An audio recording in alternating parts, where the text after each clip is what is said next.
One of the most curious cars ever made, mostly because of its name, the Mitsubishi Starion was launched in 1982 as the company's answer to an era when performance car buyers were moving away from the old formula of large-capacity engines in heavy coupés and towards sharper, more technically ambitious cars using smaller engines, turbocharging, fuel injection, improved aerodynamics, and increasingly sophisticated equipment.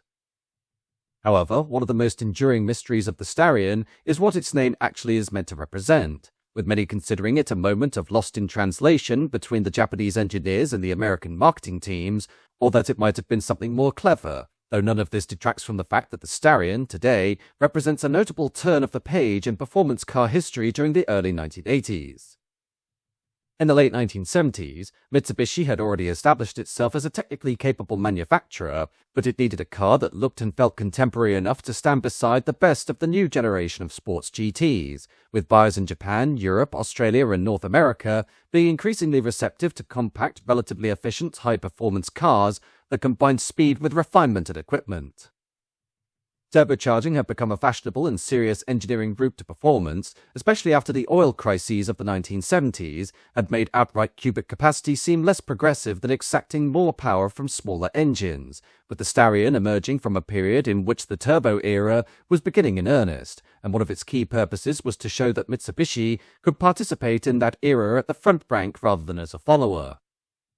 There was also an internal product planning logic behind the Starion, with its chassis being derived from the high-performance variant of the Mitsubishi Sapporo, also known as the Galant Lambda Sports Coupe, with Mitsubishi already having the basis of a rear-wheel drive sporting platform with McPherson strut suspension and anti-roll bars front and rear, but it needed to transform that technical mechanical base into something more modern, more specialized, and more internationally marketable. The Starion therefore served as both an evolution and a repositioning, as instead of continuing with a conventional personal coupe formula, Mitsubishi created a fastback 2+2 with sharper styling, better aerodynamics, and a far stronger technological identity, thus allowing the firm to leverage existing engineering while answering new market demands.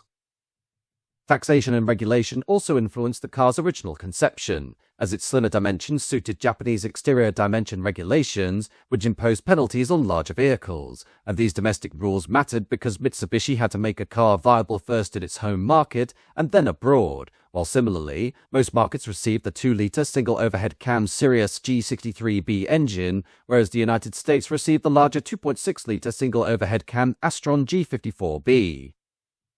This split was not arbitrary, as Japanese and European taxation and market preferences favored the smaller 2-litre, while American expectations and conditions favored more torque from a larger engine, with both engines being turbocharged and fuel-injected, and both made broadly similar power, but they delivered it differently.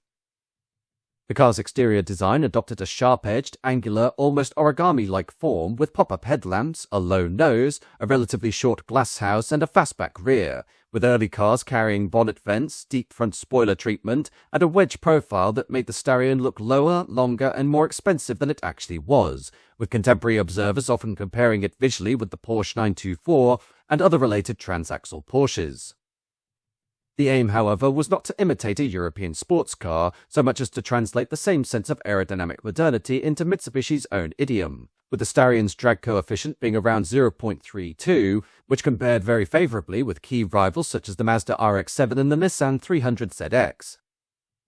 The interior design was just as emblematic of the period, with Mitsubishi wanting the Starion to feel advanced and expensive, with the cabin designed around a deeply structured dashboard, strongly bolstered front seats, plentiful instrumentation, and, in higher trims, electronic displays, while some versions could be specified with a digital dash cluster and trip computer, and boost pressure was prominently displayed either through conventional instrumentation or LED-based graphics. However, the most debated aspect of the car was its name, Starion, with Mitsubishi's own explanation being that Starion was derived from Star of Arion, the mythical horse of Heracles in Greek legend, with the original Japanese sales brochures from May 1982 explicitly linking the name to a sense of the universe, power, and high performance.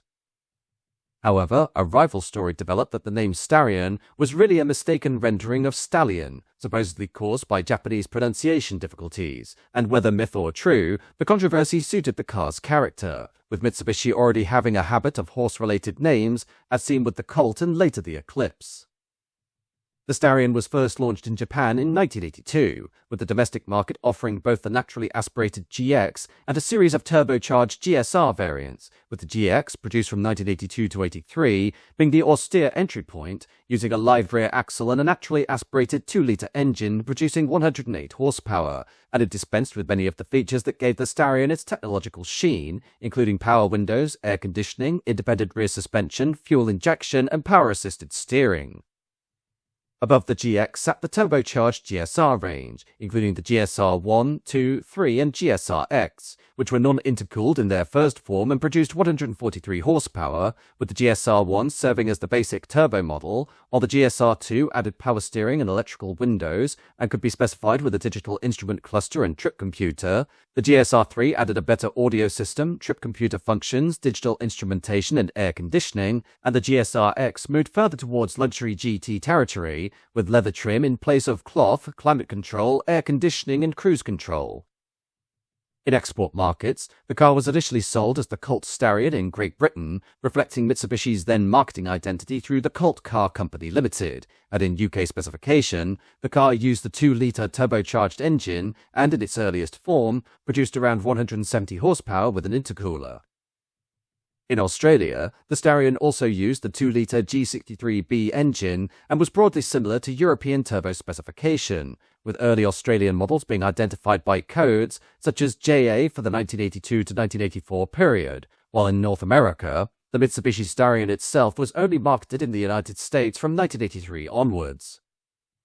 In the United States, the Starion used the 2.6-litre G54B engine, paired in the early non-intercooled narrow-body models with a Mitsubishi Heavy Industries TD0512A turbocharger that produced 145 horsepower, and for 1983, Mitsubishi offered base and LS trims, while Chrysler would sell a captive import Conquest version, initially under the Dodge and Plymouth brand from 1984, before transitioning fully to the Chrysler Conquest in 1987. In 1983, the UK models were improved with the fitment of an air-to-air intercooler, raising the output to around 177 horsepower and giving the car more credibility in a fiercely contested class, though the most technically interesting versions of the car were the Japanese Starions of the mid-1980s, including the GSR-V and some GSR-VR models using Mitsubishi's 12-valve single overhead cam dual-action superhead or dash version of the 2-litre Sirius engine. Offered from 1984 to 1987, this system used 2 intake valves and 1 exhaust valve per cylinder, with a third intake valve activated above a certain engine speed to improve breathing and top-end performance, lifting the red line to 7,000 RPM and giving the top-spec domestic Starion a quoted 197 horsepower, which made it one of the more exotic Japanese 4-cylinder turbos of its day.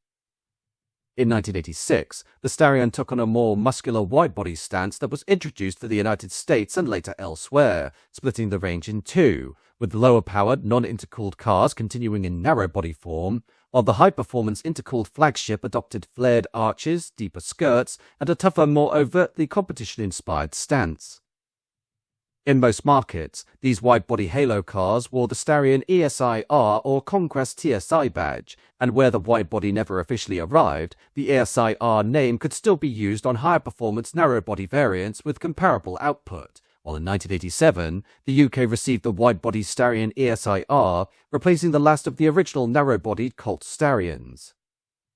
Mechanical updates accompanied the body changes, with later cars gaining intercooling, 5-lug wheels instead of the earlier 4-stud items, stronger 6-bolt axle arrangements in place of 4-bolt components, improved fuel management and transmission revisions, with North America seeing the intercooled wide-body ESI-R and Conquest TSI also bring meaningful power gains.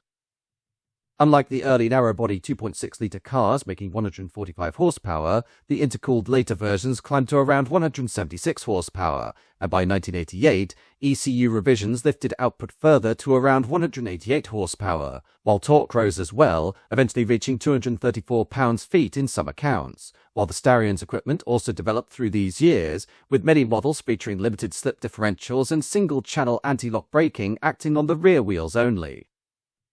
In the United States, 1987 cars introduced a passive restraint system with automatic shoulder belts for the front occupants, and this remained until production ended, while power windows on later American cars stayed live for up to 30 seconds after the engine was switched off, While Japanese market examples could still be found with traditional fender-mounted mirrors early on, and digital dashboards on certain trims, particularly Technica-branded Conquests and better-equipped Japanese versions, were still available. By 1987, however, the Starion had reached the point where external regulation and internal product planning were reshaping it as much as enthusiasts' tastes were, with emissions regulations and the spread of unleaded fuel standards encouraging Mitsubishi to standardize more heavily around the 2.6-litre engine in export markets. European Starions adopted the larger motor after 1987, as did the Japanese GSR VR, and while this solved some regulatory problems, it did not necessarily improve the car, with reviews of the change being often negative, especially in markets used to the more lively 2-litre engine, while the 2.6 litres torque advantage remained, though this move often coincided with the heavier wide body and, in European catalyst-equipped form, a reduction in peak power. In the UK, the final 1988 introduced version adopted the turbocharged 2.6-litre with catalytic conversion and saw power fall to roughly 153 horsepower, actually lower than that of the outgoing 2-litre car. Their owners quickly found workarounds, with some removing the catalyst and fitting larger Garrett turbochargers to extract something closer to 240 horsepower. In Motorsport, the model became a prominent circuit and rally contender in the 1980s, competing with considerable success in Group A and Group N racing, SCCA endurance events, Japanese touring cars, Australian production car racing and selected rallies, while in Europe and Australia, the car scored strong touring car results, with Andy McLennan achieving significant success in a Simmons drum-sponsored Starion, while John Hugenholtz took the over 2-litre Dutch title in a Colin Blower-prepared Mitsubishi dealer's car. In 1984, it won the SCCA Nelson's Ledges 24-hour race and the Playboy Endurance Championship, while also taking the Silverstone finale and finishing first and second outright in the Australian Super Series, followed in 1985 by it coming second in the British Saloon Car Championship, running strongly in the James Hardy 1000 and Macau Gear race, and again won both Nelson Lodges and SCCA endurance titles. In 1986 and 1987, it remained formidable, winning Nelson Ledges 4 consecutive times from 1984 to 1987, taking the 1987 SCCA Escort Endurance Championship, securing a 1986 Showroom Stock A National Championship, and remaining competitive in Japanese touring car events. And even as the model aged, it was still capable of winning the 1988 SCCA Showroom Stock A title, and, remarkably, another in 1990 after production had already ended. The Starion's rallying story is even stronger and more tantalizing because it hints at Mitsubishi's development of an all-wheel drive Starion 4WD for Group B competition, which used a strengthened Pajero transfer case mounted behind the transmission, which allowed the engine to sit well back in the chassis and improved weight distribution relative to the front-heavy layout of the Audi Quattro. It also featured a shortened nose, fixed lights instead of the production pop-ups, and extensive use of carbon fiber and fiberglass for weight saving, with the target being ultimately a turbocharged and intercooled dash-powered 2-litre producing 350 horsepower, and the machine was developed under Andrew Cowan and engineer Alan Wilkinson, the latter having worked on the Audi Quattro. Yet the FIA's cancellation of Group B halted full development before homologation, and as a result, the Starion never had the works four-wheel drive competition career that might have transformed its reputation. Though regardless, the four-wheel drive car still achieved notable results, including winning the experimental class in the 1983 Paris-Dakar Rally, and later scoring success or strong placings in prototype, Middle Eastern and international rally events. By the late 1980s, the Starion had become a car with a loyal following but a shrinking commercial window, and Mitsubishi was moving into a different phase of its sporting history, with the Diamond Star Motors partnership with Chrysler generating new front-wheel drive and all-wheel drive sports compacts such as the Eclipse, Talon and Laser, while Mitsubishi's own future Halo cars, including the GTO, were approaching. Against that backdrop, the Starion, with its older chassis roots, steering box front end and relatively slow sales, began to look like a dead end rather than the foundation of a second generation, with total production across all styles being 19,438 in 1986, 17,605 in 1987, 10,655 in 1988, and just 1,961 in 1989. While in North America, where its dual identity should theoretically have broadened its appeal, fewer than 75,000 examples were exported across the whole run, and the rarest of all were the 1989 Mitsubishi badged cars, with only 159 sold. That rarity is a major part of the Starion's modern legacy, as with it being never as numerous as the Mazda RX-7, never as universally polished as the Toyota Supra, and never as culturally dominant as the Nissan Z cars, it easily slipped into obscurity, though later 1988 and 1989 cars became more desirable because of the optional sports handling package, known as SH by Mitsubishi and AGA by Chrysler, but generally called SHP by enthusiasts. This package added adjustable front and rear struts, wider wheels and wider tires, taking the already dramatic wide body and sharpening its chassis credentials, though because production was so low by then as the car faced its 1989 discontinuation, genuine SHP-equipped lake cars are especially prized, though many exist with their hardware retrofitted to earlier cars. In terms of survival, the Starion was a complex, turbocharged, electronically managed machine that was often raced to destruction or neglected as a project car, whose design often overwhelmed owners, thus leading to neglect or scrapping, with late 2025 seeing only between 27 and 30 Starions still registered in the UK, including roughly 10 to 17 of the EX Turbo and 12 to 17 of the Standard Turbo. Nevertheless, the widespread disappearance of the Starion over the years has only helped to keep its values resilient, and today a Mitsubishi Starion is considered a prized asset of Japan's early forays into performance-orientated cars, being rarer, stranger, and in many ways more characterful than the cars that overshadowed it. And this has ensured that by the 21st century, it is remembered not as a footnote, but as one of the decade's most intriguing and collectible turbocharged grand tourers.